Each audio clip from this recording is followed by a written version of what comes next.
달라지거든요. 그래서 이 교회로는 잘 정립해 놓으셔야 됩니다. 그래서 여러분들이 오늘 많은 유익을 얻으시면 좋겠습니다. 이제 조진영 목사님 강의해 주시겠습니다. 네, 조진영 목사입니다. 잠깐 기도하겠습니다. 하나님 감사합니다. 오늘 특별히 하나님 앞에 예배 드리고 우리가 성경적 교회가 무엇인지에 대해서 함께 나누려고 하는데, 하나님 이 자리에 이 교회론을 나누기 위해서 모인 분들이 하나님께서 이 교회를 질서 있게 세우기 위해서 예수 그리스도의 통치를 실행하기 위해서 세우신 임직자들입니다. 하나님, 우리 이 시간을 통해서 우리가 그 영광스러운 주님의 교회가 어떠한 것인지를 성경을 근거로 분명히 알게 하시며 또 믿게 하시고 함께 그 영광스러운 주님의 교회를 꿈꾸며 한마음 한뜻으로 나아갈 수 있도록 은혜를 베풀어 주옵소서. 예수님 이름으로 기도합니다. 아멘. 네, 어떻게 하다 보니까 교회론을 나누게 됐습니다. 한편으로는 좀 떨리는 면도 있고 한편으로는 기대가 되기도 합니다. 왜냐하면 이 교회에 대해서는 이 직분자들이 잘 아는 게 너무나 중요하기 때문에 그렇습니다. 직분자들에게 하나님께서 권위를 주셨거든요. 그렇기 때문에 직분을 가진 사람들이 올바른 방향으로 교회를 이끌어가지 않으면 교회 전체가 바른 방향으로 나아가기가 너무나 어려워요. 너무나 어렵습니다. 그렇기 때문에 이 교회론이 굉장히 중요하고 내용이 굉장히 많아 보이지만 이게 풀텍스트입니다. 제가 막 내용을 숨겨놓고 일부만 여러분들에게 보여드리고 이렇게 하지 않았어요. 그냥 읽어보면 다 아실 수 있게끔 일부러 풀텍스트를 넣어놨거든요. 1시간 안에 마치도록 하겠습니다. 여러분, 교회가 뭘까요? 교회가 뭘까요? 이런 거요. 대전 남부교회가 어떤 교회입니까? 이렇게 물어보시면 여기 있는 분들은 아마 할 말이 많으실 거예요. 그렇죠? 누군가가 물어보잖아요. 대전 남부교회 어떤 교회입니까? 이러면 얘기할 게 많죠. 우리 교회는요 70년이 된 교회고요. 여러 가지 얘기가 있잖아요. 할 얘기가 있잖아요. 조직은 이렇게 돼 있고요.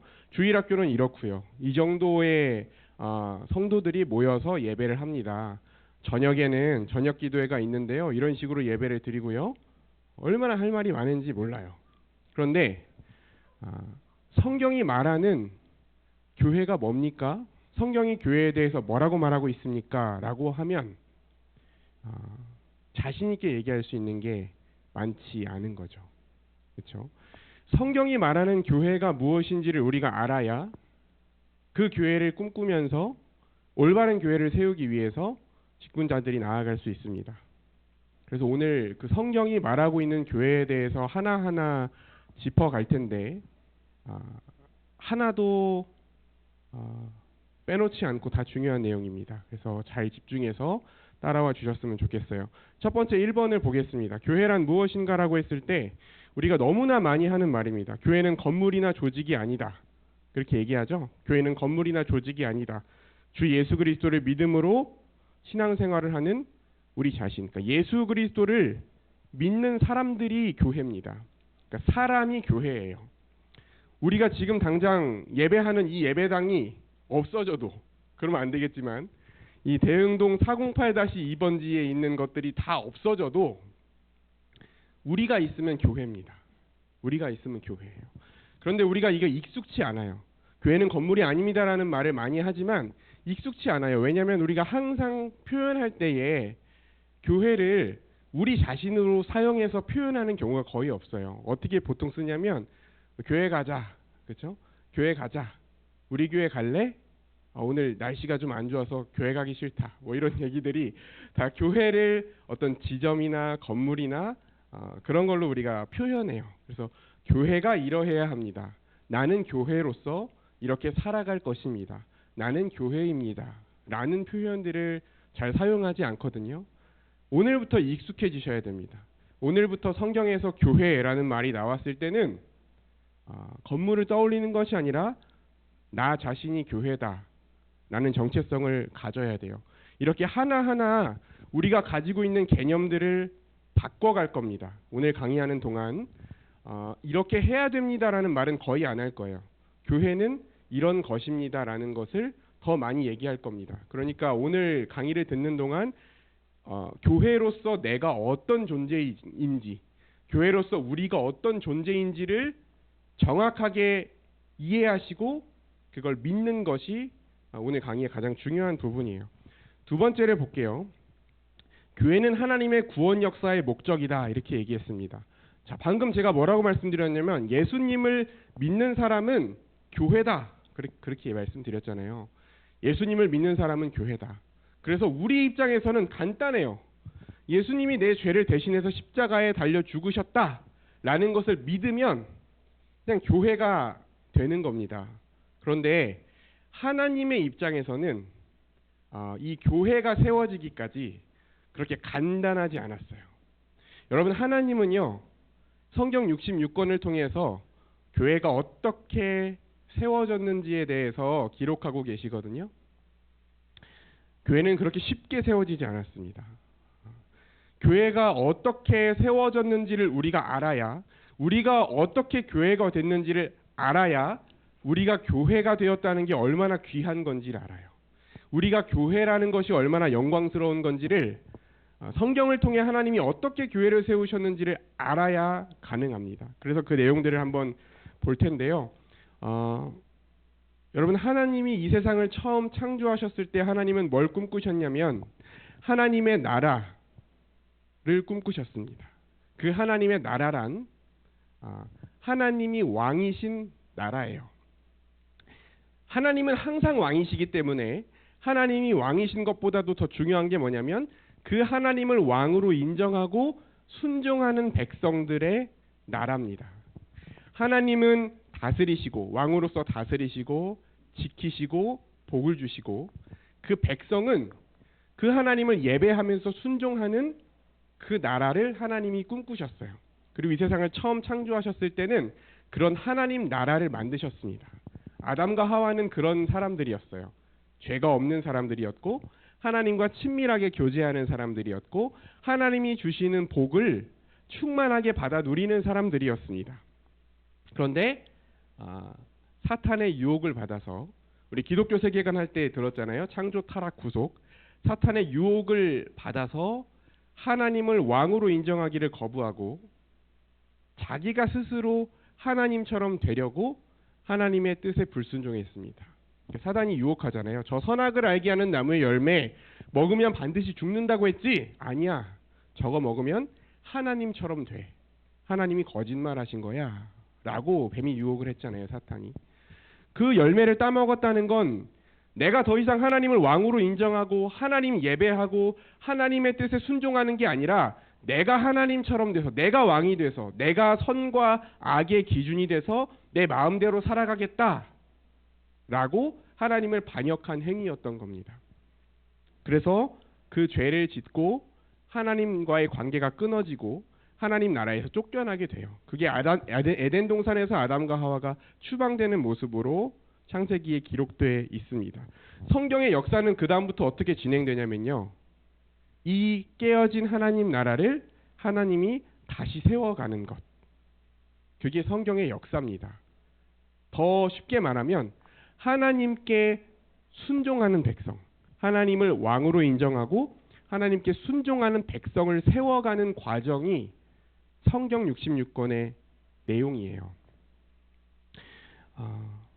그런데 하나님께서 처음 이제 계속해서 죄가 퍼져나가다가 계속해서 죄가 퍼져나가잖아요. 가인이 아벨을 죽이고 가인의 후손들이 퍼져나가고 결국에는 모든 인류가 악하게 되어서 노아의 홍수로 심판을 하고, 그럼에도 불구하고 또 인류는 바벨탑을 짓고, 이런 상황 속에서 하나님이 아브라함을 부르시고 이스라엘 백성을 하나님의 백성으로 세우시고자 했는데 그 결과가 어땠습니까? 이스라엘 백성들이 결국에는 또 불순종을 했어요. 우리가 지금 배우고 있는 과정, 가스펠 프로젝트 진도를 따라서 주일날 계속 듣고 있는 내용이에요. 예레미야서, 에스겔서 이런 데서 나오는 이스라엘 백성들은 계속해서 우상을 숭배하고 하나님께 불순종해서 결국에는 또 하나님과의 언약을 깨뜨리고 또 바벨론의 포로로 끌려갔습니다. 아담과 하와가 마치 하나님 나라의 영토였던 에덴 동산에서 추방됐던 것처럼 하나님이 약속하신 하나님 나라의 백성의 땅인 가나안 땅에서 추방됩니다. 바벨론의 포로로 끌려가죠. 그러니까 계속해서 그 하나님이 원하시는 순종하는 백성이 세워지지 않는 거예요. 그때 바벨론의 포로로 끌려가고 유다가 망하는 상황에서 하나님께서 이스라엘 백성들에게 약속하신 게 뭐냐면 바로 새 언약입니다. 새 언약. 우리가 얼마 전에 말씀을 들었잖아요. 새 언약. 거기 한번 지금 제가 갖고 있는 페이지로 보면 첫 번째 페이지에 세 번째 단락이죠. 세 번째 단락. 그럼에도 세 번째 단락 중간에 보면 그럼에도 하나님께서는 하나님을 섬길 수 있고 하나님의 뜻에 순종할 수 있는 거룩한 백성을 만드시겠다는 새 언약을 주셨습니다. 하나님은 새 언약 백성의 죄를 다 용서하시고 새 언약 백성을 정결하게 하시고 굳은 마음이 아니라 부드러운 새 마음을 주시고 하나님의 법을 백성의 마음속에 기록하시고 하나님의 영인 성령을 주셔서 하나님의 뜻대로 살아갈 수 있게 하시겠다고 약속하셨습니다. 여러분, 이 새 언약 백성이 뭐예요? 하나님이 제일 처음에 이 세상을 창조하실 때 꿈꾸셨던 하나님 나라의 백성. 그리고 인간이 죄를 지은 후에 하나님이 그토록 찾으시던 하나님을 왕으로 인정하고 순종하는 백성. 그 백성을 세우시겠다. 어떻게? 새 언약을 통해서. 새 언약을 통해서. 하나님이 친히 그들의 굳은 마음을 부드럽게 만들어주시고 그들의 마음속에 하나님의 법을 새겨주시고 그들에게 성령을 주셔서 더 이상 죄의 노예가 되어서 끌려다니는 사람들이 아니라 하나님의 뜻에 순종할 수 있는 새로운 존재로 바꿔주시겠다고 약속해 주신 겁니다. 그리고 하나님의 아들이신 예수 그리스도가 이 땅에 오셔서 자신의 피와 자신의 살로 새 언약을 맺으시고 죄인인 우리가 받아야 될 모든 형벌과 저주를 십자가에서 다 받으시고 죽으심으로 우리에게 구원의 길을 열어주셨습니다. 그래서 그 예수님을 믿는 사람은 어떻게 됩니까? 새 언약 백성이 돼요. 예수님을 믿는 사람은요, 성령을 받아요. 예수님의 영인 성령을 받아서 마음에 하나님의 법이 새겨지고 부드러운 마음이 되고 하나님의 뜻에 순종할 수 있는 새로운 존재가 됩니다. 그 새 언약 백성이, 그 성령을 받은 백성, 그 새 언약 백성, 하나님 나라의 백성이 누구냐면 바로 교회입니다. 교회. 오늘날 저와 여러분이 그 교회입니다. 교회. 하나님이 이 세상을 처음 창조하시고 인간이 죄를 지은 다음부터 하나님이 그토록 찾으시던 하나님의 뜻에 순종할 수 있는 백성, 하나님을 왕으로 인정하고 하나님을 예배하는 백성, 그 마음에 성령을 가진, 부드러운 마음을 가진 하나님의 뜻에 자발적으로 순종하는 백성, 그 영광스러운 하나님 나라의 백성이 교회라는 거예요. 저와 여러분이라는 거예요. 그 교회를 세우시기 위해서 하나님은요, 자기 아들을 십자가에 못 박아 죽게 하셨어요. 그렇게 세워진 게 교회입니다.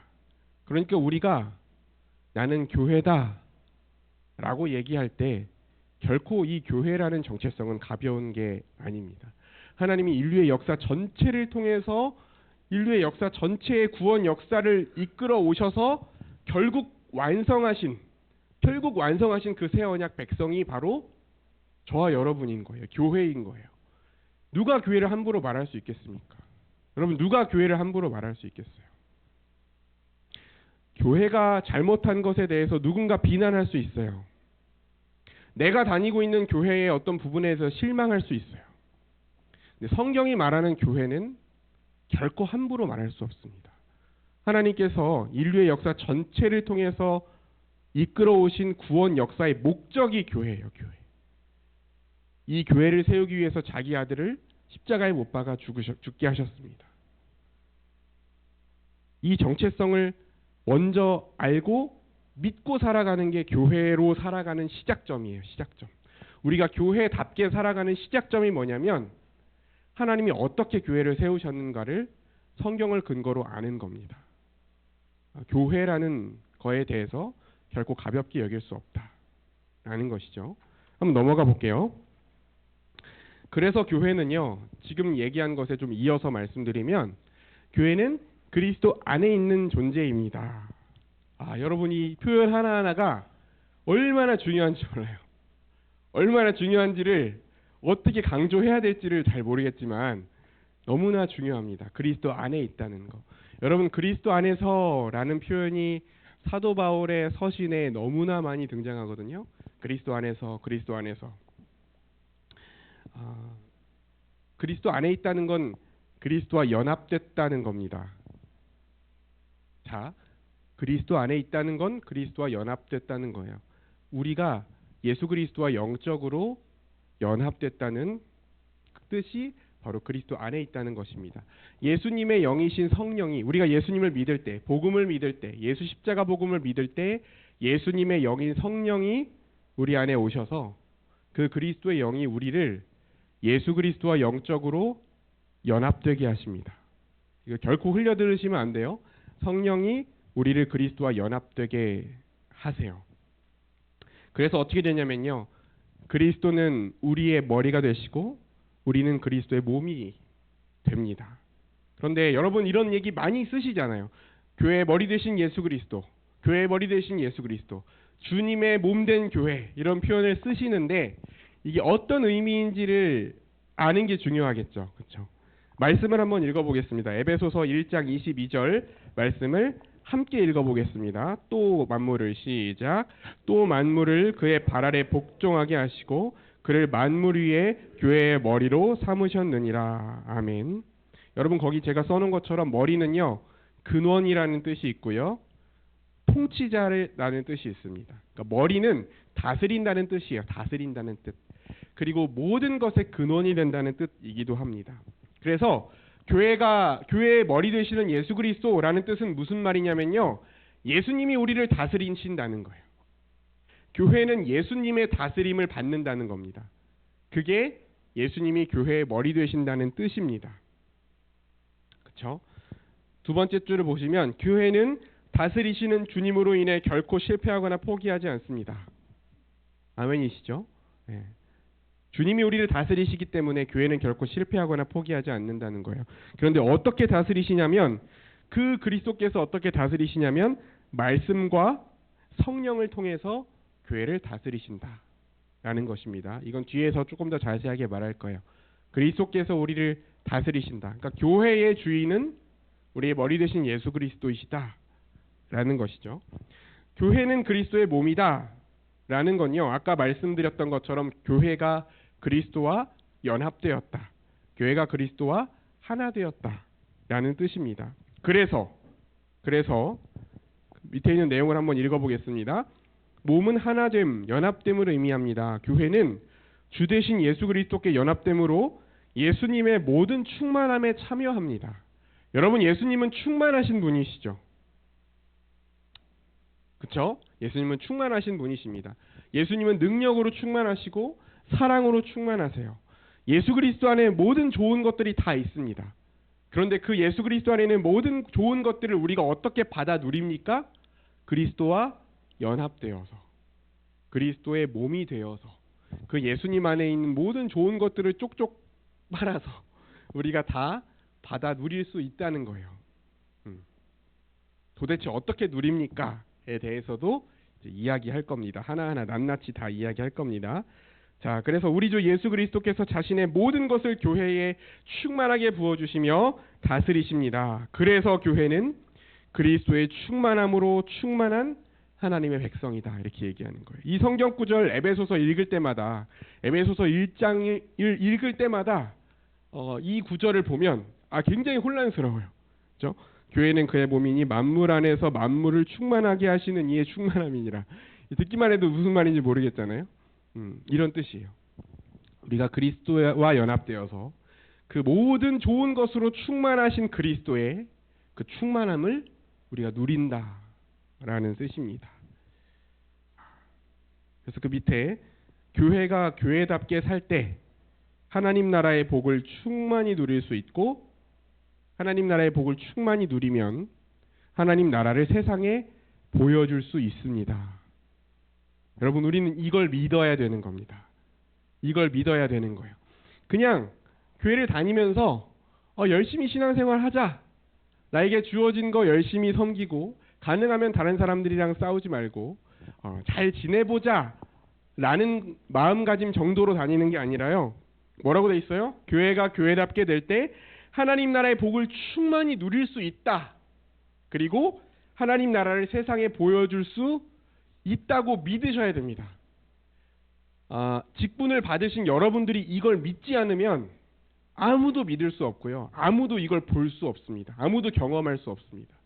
그래서 당장 내 눈에 보이는 교회, 당장 내가 그동안 봐왔던, 내가 지금 보고 있는, 내가 속해 있는 지역 교회가 부족함이 있고 연약함이 있고 내 성에 차지 않는다고 하더라도 이걸 믿으셔야 돼요. 성경이 이렇게 얘기하고 있기 때문에. 교회는 그리스도의 충만하게 하시는 이의 충만함이다라는 사실을 제발 믿어주세요. 제발 믿어주시기 바랍니다. 같이 꿈꾸지 않으면 이룰 수 없습니다. 같이 꿈꾸지 않으면 이룰 수 없어요. 네. 자, 그래서 그러면 알았어요. 그럼 교회는 하나님 나라의 하나님의 구원 역사의 그 목적이며, 그렇죠? 교회는 예수 그리스도를 믿는 자들이며 그리스도와 연합된 자들이며 만물을 충만하게 하시는 이의 충만함입니다. 그러면 그 그리스도의 몸된 교회는 도대체 어떤 공동체입니까? 라고 할 때 4번, 교회의 특징은 한 몸입니다. 그렇게 돼 있어요.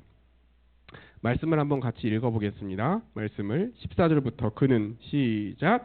그는 우리의 화평이신지라 둘로 하나를 만드사 원수된 것 곧 중간에 막힌 담을 자기 육체로 허시고 법조문으로 된 계명의 율법을 폐하셨으니 이는 둘로 자기 안에서 한 세 사람을 지어 화평하게 하시고 또 십자가로 이 둘을 한 몸으로 하나님과 화목하게 하려 하심이라. 원수된 것을 십자가로 소멸하시고. 아멘. 둘이 있었는데요, 그게 하나가 되게 하셨어요. 그리고 또 이 하나가 된 것이 하나님과 하나가 되게 하셨어요. 여러분, 다 하나가 돼버리는 겁니다. 여러분, 예수님을 믿는 순간 여기 뭐라고 되어 있냐면요, 15절 하반절에 보면 한 세 사람을 지었다 이렇게 얘기합니다. 한 세 사람, one new man이에요. 밑에 하나, 한 몸. 교회는 하나가 되었다는 것입니다. 여러분, 아까 잠깐 저를 보세요. 우리가 아까 예수님을 믿고 성령을 받아서 그리스도와 연합됐다 그랬잖아요. 내가 그리스도와 연합됐다 그랬잖아요. 나만 연합됐습니까? 나만 그리스도 안에 있습니까? 아니죠. 제가 그리스도 안에 있는데, 내가 그리스도 안에 있어 보니까 조효섭 집사님도 그리스도 안에 있어요. 안철원 집사님도 그리스도 안에 있어요. 김학은 집사님도 그리스도 안에 있어요. 그리스도 안에서 어떻게 돼버렸냐면 한 세 사람이 되어버렸어요. 분명히 따로따로였는데 사는 것도 다르고 나이도 다르고 경험도 다르고 성별도 다르고 취향도 다르고 지지하는 정당도 다르고, 그렇죠? 쓰는 어플도 다른데, 저 사람은 넷플릭스를 보고 나는 디즈니 플러스를 보는데, 근데 어떻게 됐다고요? 하나의 세 사람이 돼버렸다고요. 그리스도를 믿는 순간, 그리스도와 연합되는 순간, 좋든 싫든 그리스도 안에서 한 세 사람, 한 몸뚱이가 돼버렸다고요. 성경이 이걸 약속하고 있습니다. 말하고 있습니다. 이것도 믿으셔야 됩니다. 이걸 믿으셔야 돼요. 어쩔 수가 없어요. 옆에 앉아 계신 분, 가능하면 옆에 좀 덜 어색한 분이랑 앉으셨겠죠. 어쨌든 이 옆에 있는 분이 나랑 그리스도 안에서 영적으로 한 몸이 돼버린 거예요. 이미. 이거 취소가 안 됩니다. 뜯어낼 수가 없어요. 여러분, 뜯어내려면 어떻게 돼야 돼요? 그리스도 안에 있다가 바깥으로 나가야 돼요. 그렇죠? 그러니까 옆 사람이랑 한 몸 된 걸 끊어내려면요, 그리스도와 한 몸 된 걸 끊어내야 됩니다. 교회가 된다는 건 장난이 아니에요. 우리가 예수 그리스도를 믿고 세례를 받고 그리스도의 몸된 교회의 회원이 돼버리는 순간요, 엄청난 복과 은혜와 구원과 안식을 받아 누릴 수 있는 자격을 얻은 동시에 한 몸으로 살아가야 되는 존재가 돼버린 겁니다. 네. 어쩔 수가 없어요. 이미 어쩔 수가 없습니다. 옆에 계신 분에게 말씀하세요. 제가 당신과 한 몸입니다. 지금 인사하세요. 제가 당신과 한 몸입니다. 한 몸입니다. 여러분, 이 고백이 무슨 고백인 줄 아세요? 당신과 내가 한 몸입니다라는 고백이 무슨 고백인 줄 아세요? 아담이 이 고백을 했어요. 아담이 뭐라고 고백했어요? 여자를 처음 봤을 때 자신의 갈빗대를 빼서 만든 여자를 처음 딱 봤을 때 아담이 뭐라고 얘기했습니까? 너는 내 뼈 중에 뼈요 살 중에 살이라. 그게 무슨 말이에요? 너랑 나랑 한 몸이네? 이런 뜻이었어요. 원래 네가 나였네? 원래 네가 나였네? 우리가 한 몸이네? 그 결과가 뭡니까? 내가 너를 나 자신과 같이 사랑해 가 될 수 있는 겁니다. 네가 내가 아닌데 어떻게 자기 자신과 같이 사랑해요? 그리스도께서 말씀하시잖아요. 서로 사랑하라. 근데 어느 정도까지? 내 몸과 같이 사랑하라. 그렇죠? 네 몸과 같이 사랑하다. 하라. 주님, 내 몸이 아닌데 어떻게 내 몸과 같이 사랑해요? 내 몸이 아닌데 어떻게 내 몸과 같이 사랑합니까? 예수님 왜 그 명령을 하셨겠어요? 내가 너희들을 이미 한 몸으로 만들었잖아. 이미 한 몸으로 만들었으니 이미 한 몸이니 네 몸과 같이 사랑해라고 말씀하신 거예요. 무책임하게 말씀하신 것이 아니라 우리가 원하지도 않았는데 한 몸으로 다 만들어 놓으신 다음에 너희가 한 몸이니 한 몸과 같이 사랑하라 이렇게 말씀하시는 거예요. 에베소서 4장에 보면 이런 말씀이 있습니다. 너희는 성령이 하나 되게 하신 것을 힘써 지켜라 이런 말이 있어요. 뭔가 좀 이상하죠. 하나가 힘써서 하나가 되라 이렇게 말씀하신 게 아니라니까요. 너희는 힘써서 하나가 되라가 아니에요. 그런 것처럼 들리지만 자세히 읽어보니까 뭐라고 돼 있어요? 성령이 하나 되게 하신 것을 힘써 지켜라. 이미 하나를 만들어 놓고 힘써 지켜라 이렇게 말씀하신다는 거예요. 이게 머릿속에 박혀버려야 됩니다. 여러분, 지금 여기서 이 말씀을 이미 들으셨기 때문에 돌이킬 수가 없어요. 나는 예수 그리스도를 믿었다면 나는 그리스도 안에서 몸된 교회와 한 몸이 돼버렸다.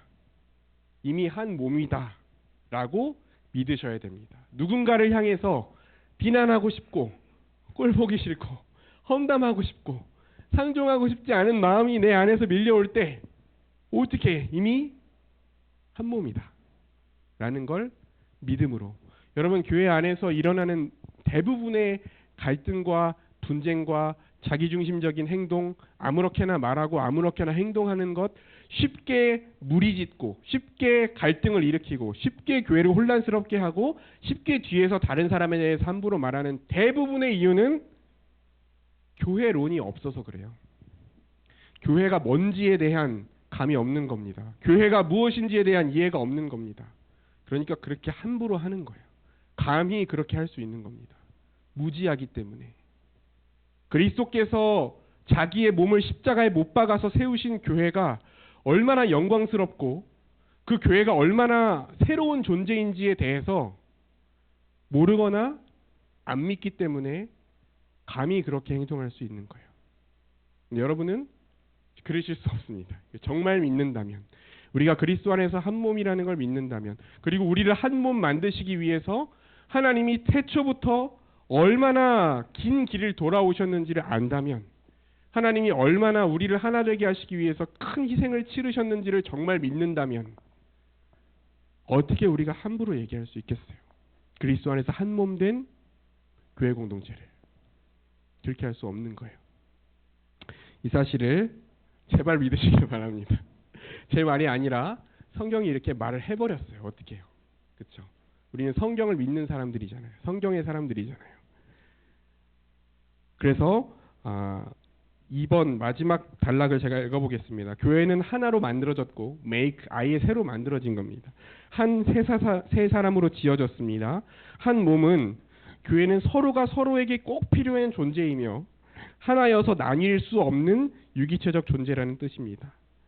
함께 하나로 있을 때 온전한 존재인 것입니다. 그래서 성도는 서로 한 몸의 각 지체로 여깁니다. 교회를 이루는 성도는 더 이상 개별적 존재가 아닙니다. 성도는 하나요, 한 몸인 교회적 존재, 공동체적 존재, 집합적 존재입니다. 아담이 그의 갈빗대로 만든 돕는 대필인 하와와 한 몸이었듯이 삼위 하나님께서 성부, 성자, 성령 삼위시지만 한 분이신 것처럼 공동체적 존재예요. 우리가 다 떨어져 있지만, 우리가 다 육체적으로는 분리되어 있지만 삼위 하나님이 한 분이신 것처럼 공동체적 존재로 바뀌어 버렸다고요.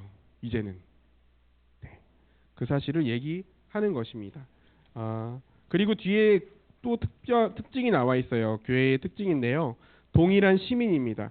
그러므로 이제부터 너희는 외인도 아니요 나그네도 아니요 오직 성도들과 동일한 시민이요 하나님의 권속이라. 동일한 시민이라는 거는요, 사도 바울이 쓴 표현인데요. 이 당시의 문화적 배경이 반영되어 있어요. 이 당시에 로마의 최강대국이었던 로마는 이제 로마 시민권을 부여했습니다. 그 로마 시민권자들은 로마 제국 안에서 여러 가지 특권을 누려요. 투표를 할 수도 있고, 자신이 투표를 받을 공직자로 나갈 수도 있고, 여러 가지 면세를 받기도 하고 면책을 받기도 하고 자기를 변호할 수도 있고 상소할 수도 있었습니다. 그래서 사도 바울은 태어나면서부터 로마 시민권자였기 때문에 복음으로 핍박을 받을 때 이 로마 시민권자라는 걸 잘 활용하잖아요. 내가 로마 시민권자다. 너희들이 로마 시민권자에게 죄도 묻지 않고 매질을 하느냐, 이런 말 하잖아요. 내가 가이사에게 상소하겠다. 지금 너희들이 나를 함부로 재판할 수 없고 판단할 수 없고 나는 로마 황제에게 상소하겠다. 이렇게 할 수 있는 게 로마 시민권자이기 때문에 그런 거거든요. 근데 여기서 뭐라고 얘기하냐면 하나님 나라의 동일한 권리, 동일한 시민권을 가졌다는 겁니다. 누구든 예수 그리스도를 믿는 사람은요. 그래서 제일 마지막 줄을 보세요. 하나님 나라의 모든 백성은 동일한 하나님 나라 백성의 권리를 가짐으로 다른 어떤 조건으로도 차별해서는 안 됩니다. 우리가 세상에서 사람을 차별하거나 차별당하는 모든 조건들이 교회 안에서는 해당되지 않습니다. 우리 학벌이라든지 우리 재산이라든지 우리 사회적 지위라든지 이런 것들을 가지고 차별할 수 없어요. 하나님 나라의 동일한 시민권을 가지고 있습니다. 하나님께서는 우리를 동일한 권리를 가지고 하나님 나라의 복과 안식을 누리도록 하십니다. 그리고 두 번째, 하나님의 한 권속, 하나님의 한 가족이에요. 교회는 한 분 하나님을 아버지로 모시는 한 가족입니다. 한 분 하나님을 아버지로 모시는 한 가족이에요. 계속 이제 갈수록 아까 한 몸이라고 했는데 이제는 한 가족입니다. 그래서 서로 깊이 사랑하며 함께 살아가고 서로 돕고 의지함을 통해서 충만함에 이릅니다. 마음만 나누는 게 아니에요. 시간만 나누는 게 아닙니다. 돈도 나눕니다. 한 가족으로서 재정을 나눠서 가난한 자를 돌보고 서로의 필요를 채우는 특징을 가진 게 교회입니다. 여러분, 우리가 한 가족끼리 살아가면서 공간만 공유하는 게 아니잖아요. 그렇죠? 공간만 공유하는 거는 그냥 이제 세 주는 거죠. 세 주는 거. 가족은 뭐예요? 밥도 같이 먹고, 그렇죠? 이제 내 자식이면 내 돈을 가지고 먹을 것도 사주고 옷도 사주고, 얘는 하나도 못 벌어오지만 사주고, 그렇게 하는 거잖아요. 그렇죠? 그게 가족입니다. 교회가 그렇다는 거예요. 또 성전, 하나님은 교회를 성전으로 삼으시고 교회와 함께 하시며 그 예배를 받으십니다. 교회는 먼저 사도들과 선지자들의 터, 올바른 신앙 고백, 예수 십자가 복음, 하나님의 말씀인 성경 위에 세워져야 됩니다. 사도와 선지자들의 터 위에, 하나님의 말씀 위에 세워져야 되고요. 모두가 사랑으로 연결되고 결합되고 그리스도의 통치를 받아 거룩한 삶을 살아가기로 힘써서 하나님이 거하시기에 합당한 성전이 되도록 자라가야 합니다. 죄송해요. 이게 반말했다 존댓말했다 제가 고치다가 덜 고친 부분이 있는데 여러분 이게 교회입니다. 우리가 꿈꾸고 우리가 애써야 할 교회가 이런 거예요. 이런 거. 이게 교회의 특징입니다. 여러분 이걸 지금 사도 바울이요. 계속 얘기하는 거예요. 너희가 이제 교회로 세워졌는데 교회는 한 몸이야. 교회는 한 가족이야. 교회는 동일한 시민이야. 교회는 한 성전이야. 이게 지금 무슨 얘기를 하는 거냐면요. 사도 바울이 교회의 영광을 그 에베소 교회에게 보여주기 위해서 자기가 생각할 수 있는 온갖 표현을 다 사용하는 거예요. 야, 니네 가족 있지? 가족이 어떻게 살아가는지 생각해봐. 야, 니네 로마 시민권이 뭔지 알지? 너희 하나님의 주신 권리가 어떤 건지 생각해봐. 야, 너희들 성전 알지? 성전이 어떤 곳인지 생각해봐. 온갖 비유와 온갖 방법을 다 동원해서 교회의 영광을 사도 바울이 지금 설명하고 있는 겁니다. 제발 좀 알아줬으면 좋겠다. 너희가 얼마나 영광스러운 존재인지, 너희가 누릴 수 있는 하나님 나라의 영광이 어떤 것인지, 너희가 어떻게 살아가야 되는지 제발 좀 알았으면 좋겠다. 바울 사도가 어떻게든 알려주고 싶어서 이런저런 표현을 가지고 얘기하는 거예요. 그래서 이 모습들을 우리가 같이 기억했으면 좋겠습니다. 그래서 자, 그러면 이제 알았어요. 교회는 그리스도 안에서 그리스도 안에 있는 존재들이고 그리스도와 한 몸 된 존재들이며 그 안에서 한 가족과 같이 살아가는데 그 모습이 구체적으로 어떻습니까? 도대체 그래서 어떻게 살아가야 된다는 겁니까? 그걸 5번에서 같이 나누겠습니다. 빠르지 않죠? 괜찮으시죠? 네. 어떻게 구체적으로 살아갔는지 말씀 한번 같이 읽겠습니다. 사도행전 2장 42절 그들의 시작 그들이 사도의 가르침을 받아 서로 교제하고 떡을 떼며 오로지 기도하기를 힘쓰니라. 아멘. 첫 번째가 뭐냐면요. 하나님 나라의 백성 공동체인 첫 번째는 뭐냐면 하나님의 말씀을 배우는 겁니다. 어떻게 살아가야 되냐면 교회가 하나님의 말씀을 배우면서 살아가야 돼요. 써 있죠. 교회의 삶에서 가장 중심적인 것은 사도의 가르침을 받는 것이었습니다. 교회는 예수 그리스도가 어떤 분이시며 예수 그리스도가 무슨 일을 하셨는지 그 신앙 고백, 그리스도 안에서 분명히 계시된 하나님의 구원 경륜, 그것에 대한 가르침, 믿음, 신앙 고백 위에 세워지고 그것을 알아감으로 그리스도의 장성한 분량까지 자라가요. 그래서 말씀을 배우는 것에 전력을 다해야 됩니다. 교회는. 그게 첫 번째예요. 두 번째는 교제입니다. 교제하기를 힘썼습니다. 그래서 보면 교제는 그리스도 안에서 한 몸 된 교회의 모든 회원이 실제로 한 몸 한 가족으로서 교회적인 삶을 살아가는 것을 의미합니다.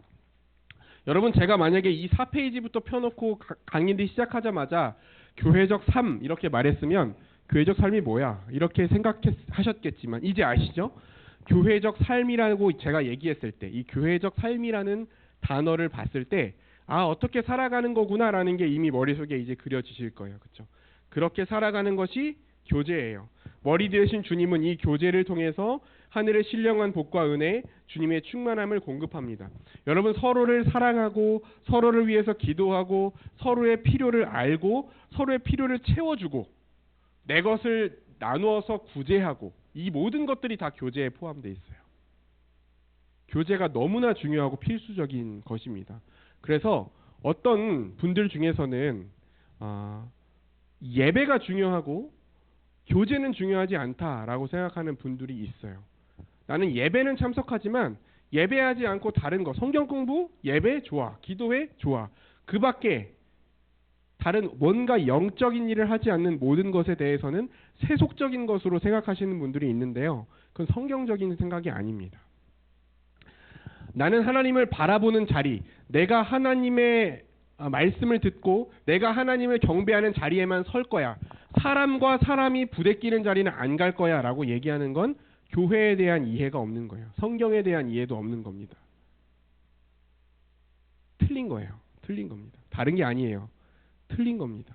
책임을 회피하는 것이고 누릴 수 있는 권리를 포기하는 거예요. 교회라는 하나님 나라의 백성, 하나님 나라의 백성이 누릴 수 있는 복과 안식의 절반을 잃어버리는 겁니다. 그래서 이 교제라는 것은 굉장히 중요하고 우리가 꼭 지켜야 되는 것입니다. 세 번째, 성찬, 떡을 떼었다고 했잖아요. 성찬식은 예수 그리스도의 형벌 대속적 죽음을 기억하고 그 은혜를 선포하며 나누는 또 하나의 설교, 눈에 보이는 말씀입니다. 그렇죠? 우리가 직접 눈으로 보고 만지고 느끼는 설교, 예수 그리스도의 십자가 복음을 직접 먹고 마시고 눈으로 보는 그 은혜의 자리가 성찬이에요.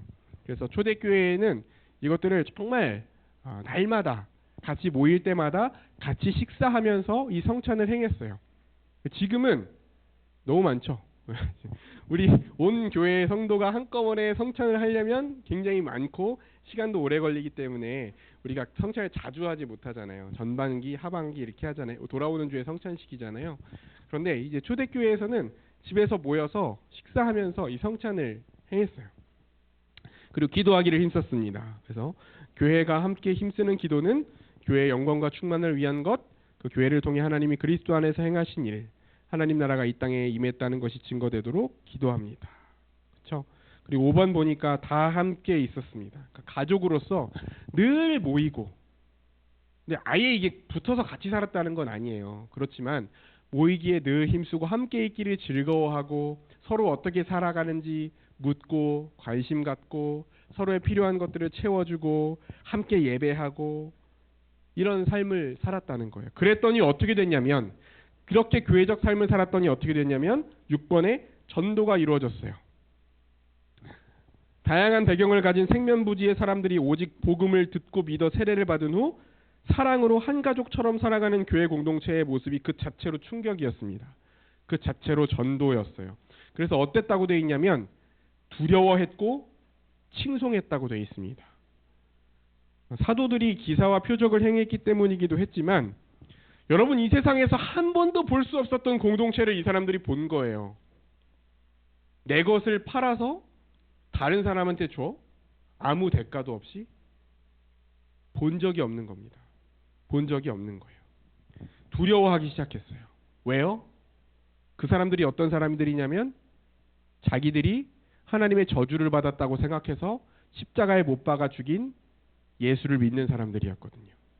근데 그 예수를 믿는 사람들이 살아가는 걸 보니까 진짜 하나님 나라가 나타나는 거예요. 구약 성경에 선지자들이 예언했던 모습, 정말 메시아가 오셔서 다스리시면, 성령이 임하면 이런 세상이 펼쳐질 것입니다 라고 에스겔 선지자가 예언했고, 예레미야 선지자가 예언했고, 이사야 선지자가 예언했던 그 공동체가 자기들 눈앞에 펼쳐져 버린 겁니다. 두렵죠. 예수가 진짜 메시아였나? 예수가 진짜 그리스도였나? 그리고 칭송하기 시작합니다. 이 세상에 한 번도 존재한 적이 없는 공동체, 자기 사랑이나 세상 정욕과 염려를 버리고 나눌 뿐 아니라 거룩하게 행하며 하나님을 찬양하는 모습을 보고 예수 그리스도를 믿기 시작하는 거예요. 사람들이, 수많은 사람들이 교회를 향해서 찾아오기 시작하는 것입니다. 교회가 교회적인 삶을 살아갈 때에 복음은 자동적으로 전도되는 거예요. 왜 그래요? 세상은 어둠이거든요. 세상은 어둠이에요. 근데 저기에 빛이 있습니다. 어떻게 안 보이겠어요? 어떻게 거기를 향해 달려가지 않겠어요? 그렇죠? 감출 수 없다 그랬잖아요. 세상의 빛이라고 했잖아요. 존재 자체가 빛인 겁니다. 저기에 하나님 나라가 있는데, 내가 살아가는 이 지옥을 살아가는데 자기중심적이고 이기적이고 내 먹고 사는 것만을 위해서 일평생 아등바등 살아가는 인생을 살고 있는데, 조금 더 확장해서 내 자아의 확장인 내 가족, 내 새끼 챙기면서 일평생 경쟁하며 살아가는데 저기에 하나님의 통치를 받는 사람들이 있어요. 그게 어떻게 보이지 않을 수 있겠어요? 나는 저렇게 살 수 없겠다. 어떻게 도대체 저렇게 살지? 두렵지만 그 삶을 동경할 수밖에 없는 거예요. 어떻게 저 사람들이 도대체 저렇게 살아갈 수밖에 없는지를 궁금해할 수밖에 없는 겁니다. 듣고 싶어할 수밖에 없는 거예요. 그죠? 자, 그 박스에 있는 내용이 굉장히 중요합니다. 제가 읽어볼게요.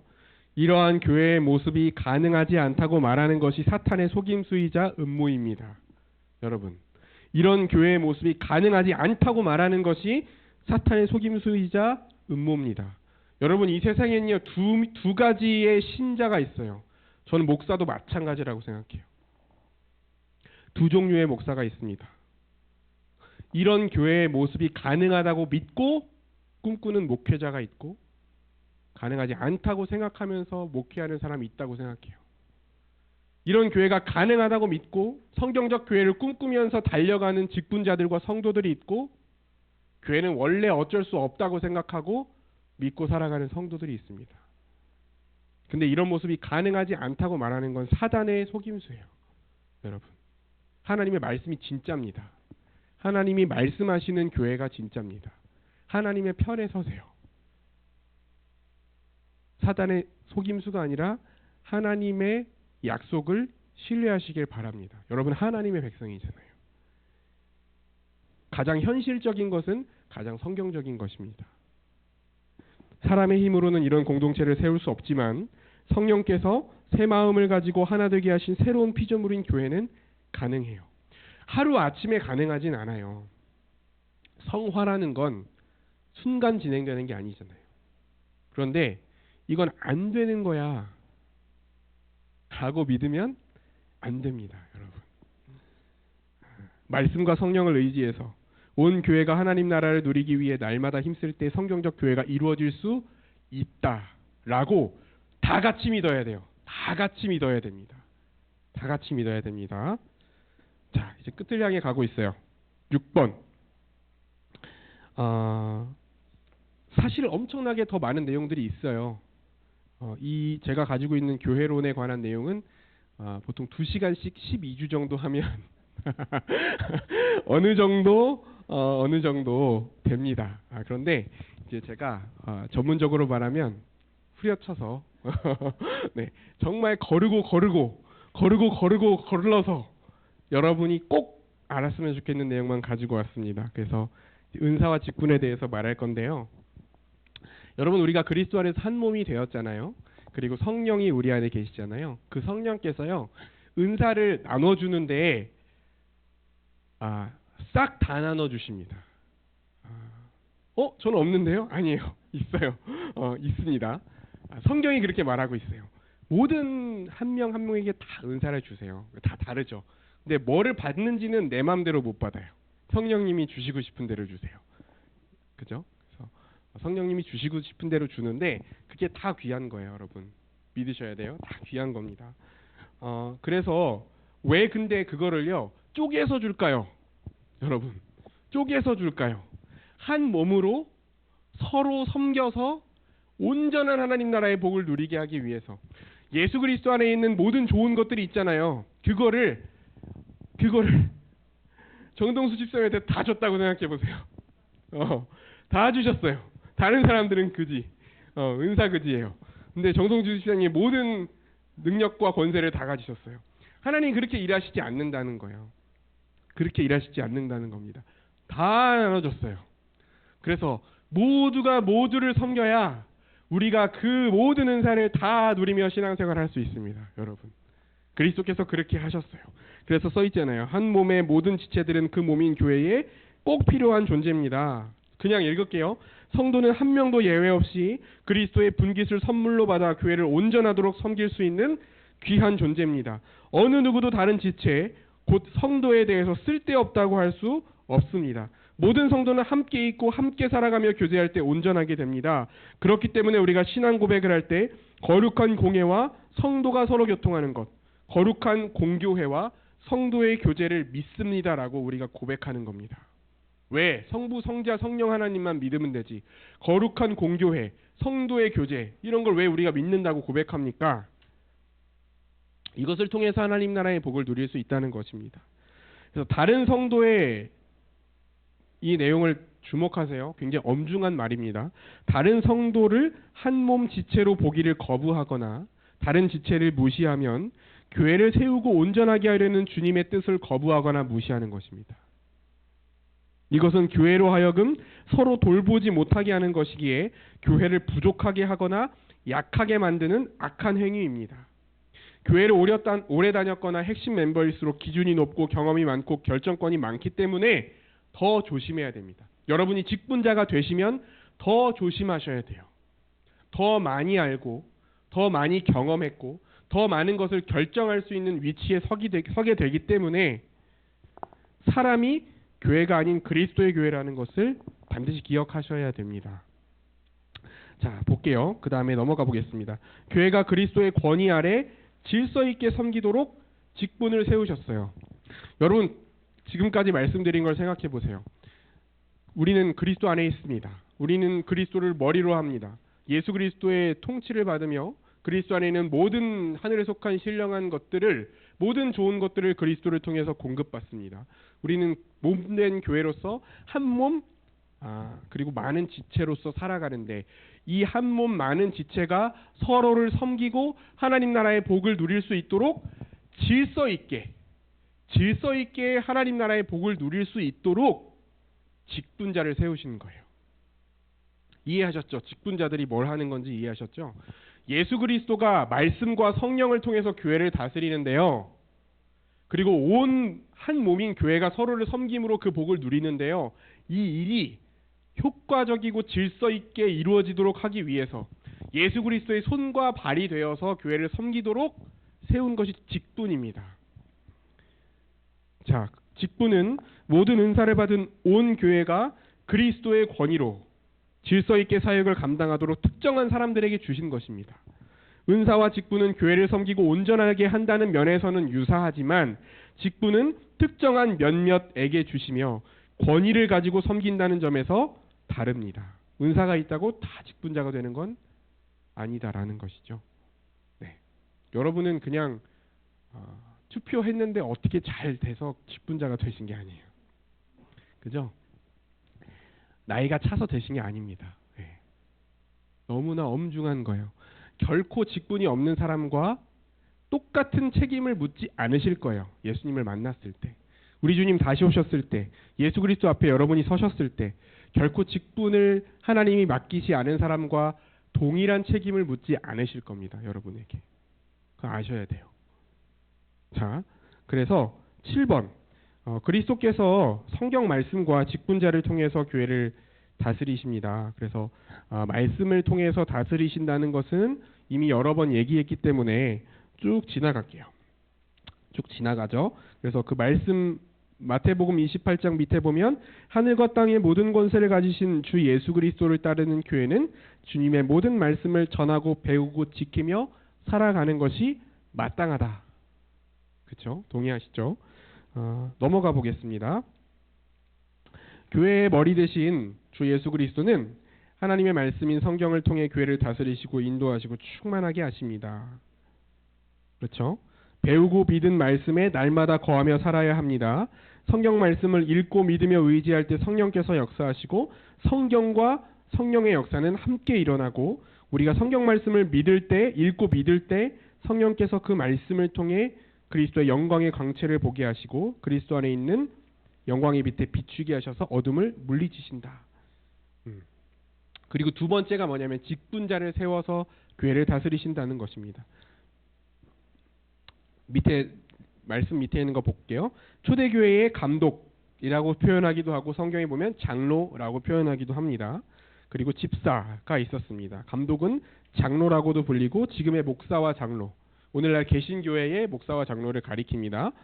장로, 감독은 다스리는 직무를 갖는데 그중 말씀을 가르치는 장로, 우리가 목사라고 말하는 말씀을 가르치는 장로와 다스리는 장로가 구분되어 있어요. 그리고 집사가 있습니다.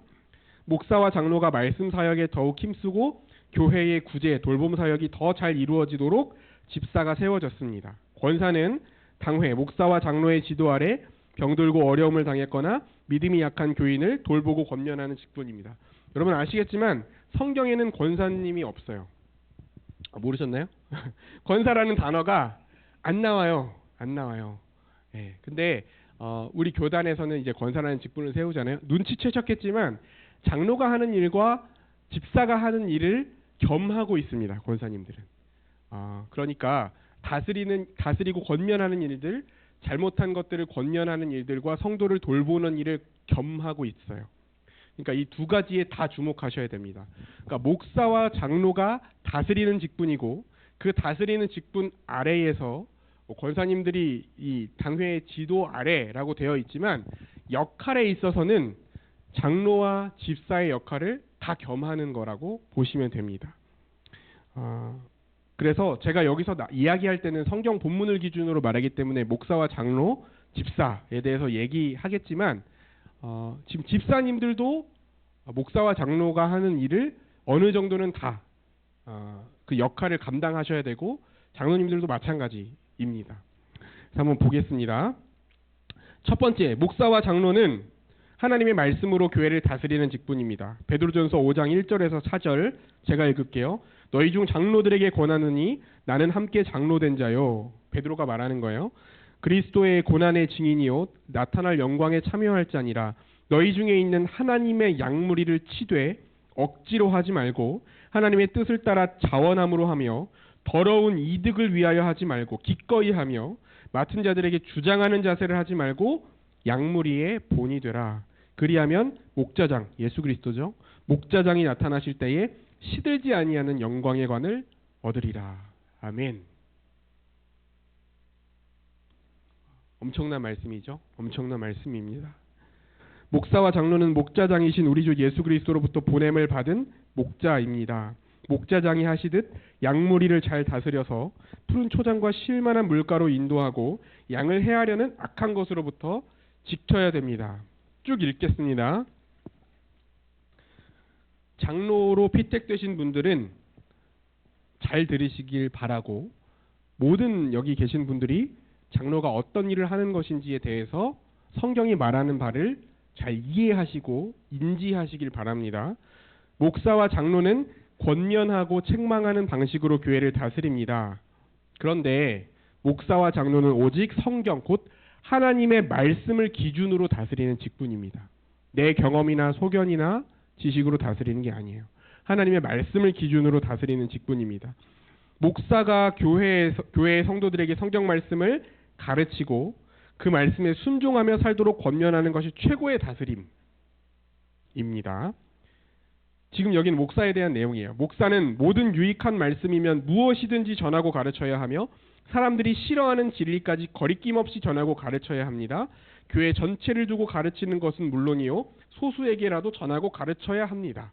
목사가 뭘 해야 되는지도 아셔야 돼요. 목사의 직무를. 자, 장로도 가르치는 사역에 가능한 한 함께 해야 합니다. 설교와 가르침에 대해서 의논하고 모든 것을 더 잘 가르치기 위해서 함께 애써야 합니다. 다스리는 장로도 마찬가지라는 거예요. 특히 장로는 목사의 가르침을 교회와 각 성도에게 적용하며 다스리는 직분입니다. 장로는 성도 개개인을 살피고 각 가정을 정기적으로 신방하며 신앙을 살펴야 합니다. 가르쳐지는 복음과 진리를 잘 배우고 있는지, 잘못된 이단적 사설에 미혹되지는 않았는지, 배우는 말씀대로 적용하며 죄를 피하고 의를 적극적으로 행하는지 살펴야 합니다. 여러분 무슨 말이냐면요. 목사가 가르치잖아요. 장로는요. 목사가 가르치는 대로 성도들이 살아가는지 살피고 그렇게 살아가게끔 다스리는 사람들입니다. 이해되셨죠? 이해되셨죠? 그래서 제가 들은 명료한 이해 중에 하나가 뭐냐면요. 목사와 장로와 집사가 함께 신방을 간다. 목사는 하나님의 말씀을 선포하고 목사가 하나님의 말씀을 선포할 때 장로는 서재에 들어간다. 무슨 말이에요? 이 성도가 성경은 읽고 있는지, 경건 생활은 하고 있는지, 잘못된 책을 읽고 있지는 않은지 본다는 거예요. 그리고 집사는 냉장고를 열어본다. 이 성도가 정말 경제적으로 궁핍한 상황에 있지는 않은지, 뭐가 어려운 점은 없는지 살피고 돌본다는 거예요. 자, 이어서 보겠습니다. 성도들이 잘 알지 못할 때는 다시 가르치고 잘못된 것을 믿고 있을 때는 바른 가르침을 받도록 해야 됩니다. 말씀대로 살 때는 칭찬하고 그 반대일 때는 책망하며 돌이키도록 지도해야 됩니다. 말씀에 순종하지도 않고 가르침과 권면과 지도를 지속적으로 거부할 때는 징계해야 됩니다. 이게 장로가 하는 일이에요. 여러분, 이게 장로가 하는 일입니다. 그러니까 장로와 목사가요, 사실은요, 신학적으로나 성경적으로 거의 비슷한 수준에 있어야 돼요. 그렇겠죠. 그래야 목사님이 가르친 말씀대로 장로님이 성도들을 살필 수 있을 겁니다. 성경적인 기준으로 성도들을 판단하고 권면하고 때로는 징계할 수 있겠죠. 자, 이어서 볼게요. 교회는 모든 성도는 목사와 장로를 존경하고 돌보며 보호해야 합니다. 성경에 있는 말이에요. 잘 다스리는 장로는 배나 존경해야 됩니다. 목사와 장로가 잘 가르치고 잘 다스리는 교회는 하늘의 복을 충만히 누립니다. 그래서 그들을 존경하고 감사해야 됩니다. 이런 존중과 인정이 있을 때 목사와 장로의 다스림을 통해 교회는 더 온전해지고 더 충만해집니다. 목사와 장로의 가르침에 순종하고 진심으로 존경하며 순종할 때에 하나님 나라의 복을 누릴 수 있는 거죠. 이 양 방향이 다 이루어져야 되는 거예요. 그렇죠? 목사와 장로는 잘 가르치고 잘 다스려야 되고 성도들은 존경하면서 잘 순종할 때 하나님 나라의 복을 누리는 교회가 된다. 그 밑에 읽어보겠습니다.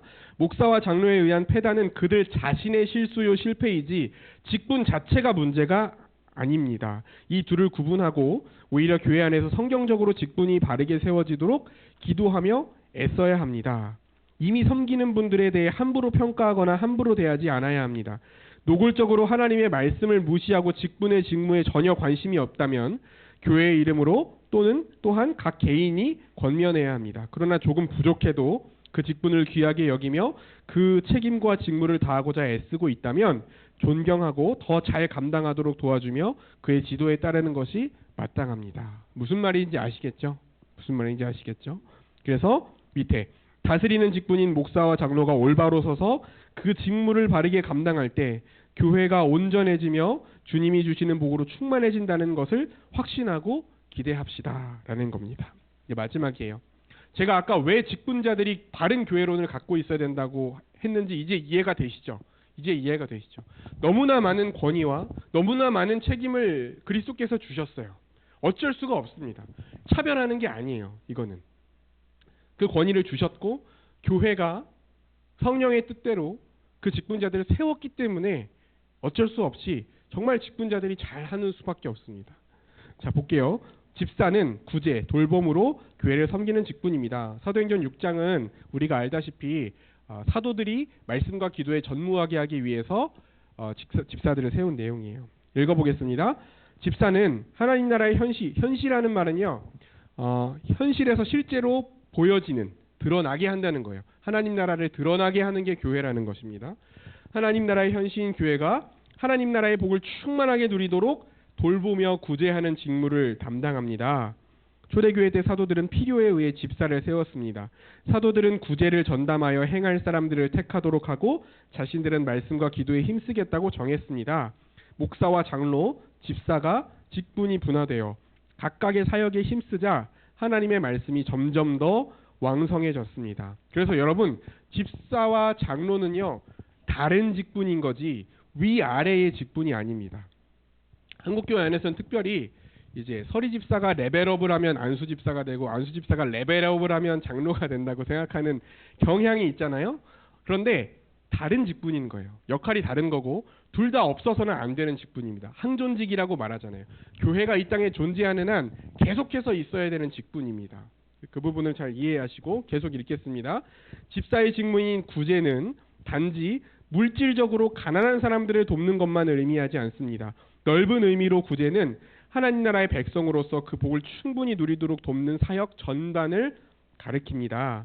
집사는 한몸된 성도가 누리는 성령 안에서의 성도의 교제가 눈에 보이도록 사랑의 실천을 나타내는 일을 대표하고 모든 성도들이 교제를 통해 도움을 얻도록 섬기는 사역을 행합니다. 성도들은 집사의 사역으로 사랑의 돌봄을 누립니다. 성도들은 집사의 사역으로 모든 성도가 참여하여 서로 사랑하고 도우며 섬기는 성도의 교제를 누립니다. 가난한 자를 없애고 하나님 나라의 복을 충만히 누리게 하는 사역을 구제 사역이라고 합니다. 집사라는 단어는 섬김 혹은 봉사라는 뜻의 헬라어 디아코니아에서 나온 것으로서 섬기는 자라는 의미입니다. 모든 성도가 섬겨야 하지만 집사는 주님이 주신 권위로 이 구제 사역이 질서 있고 효과적으로 행해지도록 하는 직분입니다. 집사는 성도들 대신 구제 사역을 성도들 대신 감당하는 것이 아니라 성도들이 구제 사역을 더 잘 감당하도록 돕는 사역이기도 하다라는 겁니다.